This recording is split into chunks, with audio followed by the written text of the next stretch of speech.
കൺപോളകളെ നമുക്ക് എങ്ങനെ കൂടുതൽ ഭംഗിയാക്കാൻ സാധിക്കും? കൺപോളകൾക്ക് മേൽപോളയുണ്ട്, അടിയിലത്തെ പോളയുണ്ട്.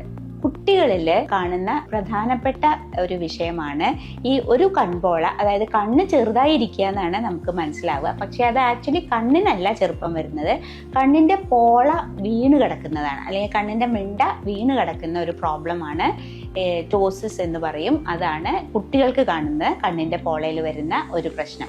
ഇത് വല്ലാതെ പോള താണ് കിടക്കുകയാണെങ്കിൽ അത് നമ്മുടെ കാഴ്ചയെ ബാധിക്കും, കുട്ടികളുടെ കാഴ്ചയെ ബാധിക്കും. എന്താണെന്ന് വെച്ചാൽ ആദ്യത്തെ ഒരു 8 വയസ്സ് വരെ കുട്ടികളുടെ കാഴ്ചയിലെ ഡെവലപ്മെന്റിൽ തന്നെ ഒരു വളരെ പ്രധാനപ്പെട്ട പങ്ക് വഹിക്കുന്നതാണ് കൺപോള.